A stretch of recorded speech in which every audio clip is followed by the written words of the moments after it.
Hello everyone, আসসালামু আলাইকুম। তোমরা কেমন আছো?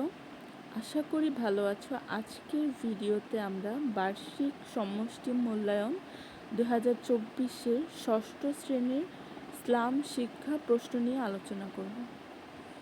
তো আমার প্রিভিয়াস কয়েকটি ভিডিওতে আমরা ষষ্ঠ শ্রেণীর বিজ্ঞান প্রশ্ন, ইংলিশ প্রশ্ন, গণিত প্রশ্ন নিয়ে আলোচনা করেছি। তোমাদের যদি কারো ওইসব প্রশ্নের প্রয়োজন হয় তাহলে আমার আগের ভিডিওগুলো দেখে আসতে পারো, এবং আমার ভিডিও যদি তোমাদের একটু হেল্পফুল বলে মনে হয় তাহলে আমার চ্যানেলটি সাবস্ক্রাইব করে আমার পাশে থাকতে পারো। তো চলো আর কথা না বাড়িয়ে আমাদের ইসলাম শিক্ষা প্রশ্ন নিয়ে আলোচনা করা যাক। তো প্রথমেই আমাদের ক বিভাগে থাকবে বহু নির্বাচনী প্রশ্ন। বহু নির্বাচনী প্রশ্ন 15 নম্বর করে।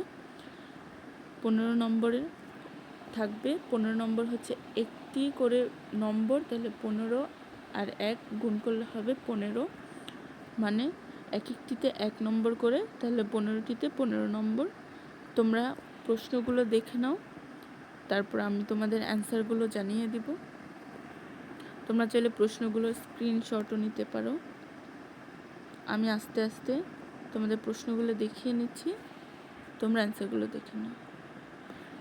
আমার প্রশ্নের সাইডেই কিন্তু অ্যান্সারগুলো দেওয়া আছে, তোমাদের সুবিধার্থের জন্য তোমরা পড়ার সময় সাইডের অ্যান্সারগুলো দেখেই পড়ে নিতে পারবে। তারপর বিভাগ খ।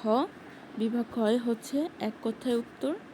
এক কথায় উত্তর হচ্ছে 10টি প্রত্যেকটিতে হচ্ছে 1 নম্বর করে, তাহলে হচ্ছে 10 নম্বর। এর পাশেই কিন্তু অ্যান্সারগুলো দেওয়া, তোমরা একটু খেয়াল করে দেখবে অ্যান্সারগুলো।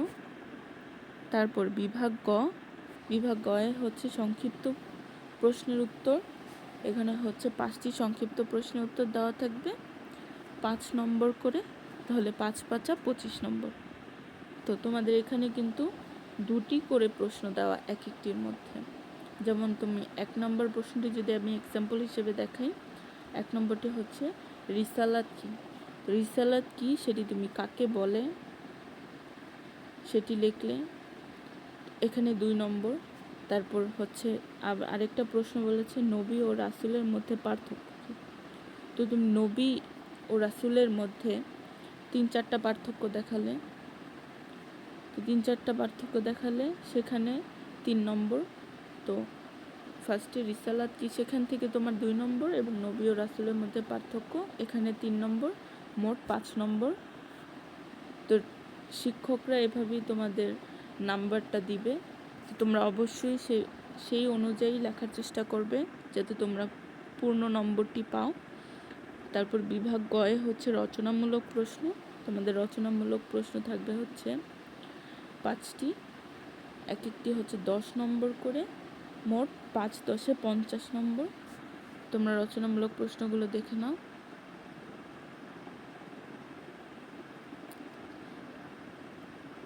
তারপর হচ্ছে তোমাদের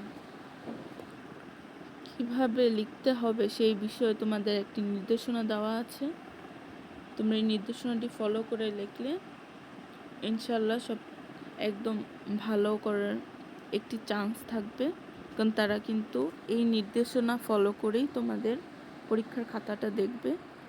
তো অবশ্যই তোমরা এই নির্দেশনা অনুযায়ী লিখবে। তো আজকের ভিডিওটি এই পর্যন্তই। তোমাদের ভিডিওটি কেমন লাগলো সেটি অবশ্যই কমেন্ট করে জানাবে, এবং নেক্সট তোমরা কোন বিষয়ে প্রশ্নমালা চাচ্ছ সেটিও জানাবে। তো ধন্যবাদ সবাইকে।